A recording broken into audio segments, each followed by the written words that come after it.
It's your day in tech history, and it's brought to you by our friends over at DJI. Get yourself your own drone by going over to geekazine.com/DJI. Jeffrey Powers here. I welcome you to the Day in Tech History, a full rundown of technology history 7 days a week. Subscribe to the show via iTunes, Stitcher, or download right from dayintechhistory.com. Now let's find out what happened on this day, your day in tech history.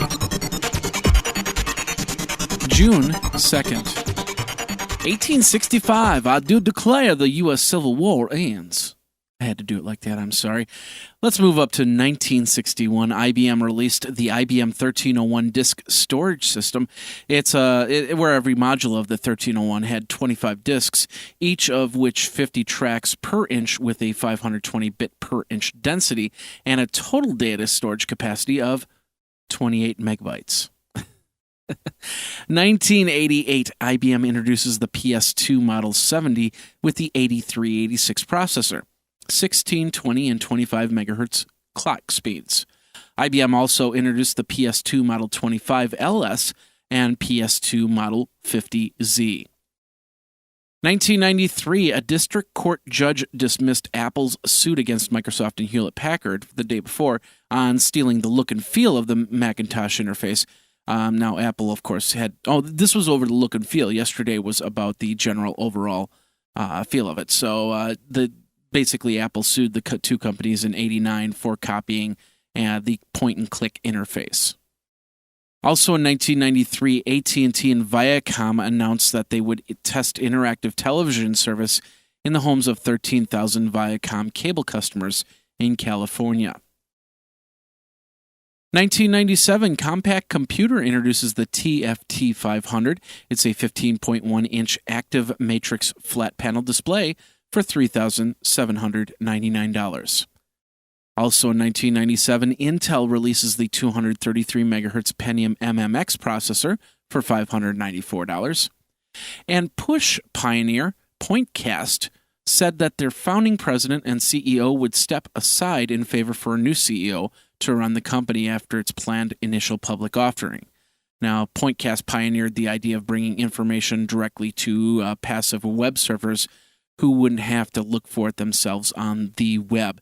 It was bundled with, if I remember correctly, Windows 95 Plus, and I remember having that for a little while. It was pretty interesting, and then just disappeared.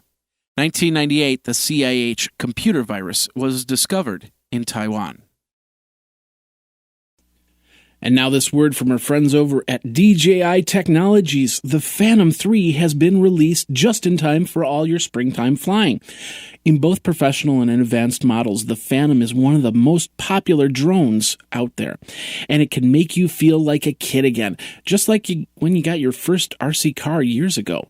With video up to 4K, you can have fun taking overhead shots, aerial footage in parks or by the lake, or you can just fly over your house to see how many of your kids' toys ended up on the roof, or if your roof even survived the winter.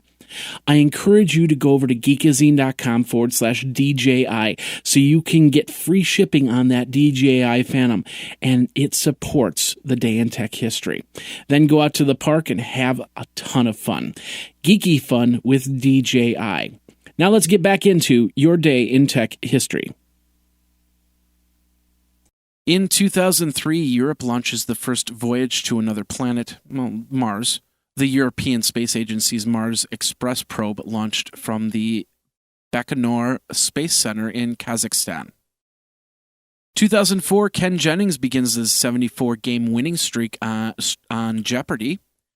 And in 2008, Google, the Wall Street Journal, and CNBC were some of the companies that were able to display real-time NASDAQ stock trades. Before, companies had to wait a 15-minute delay.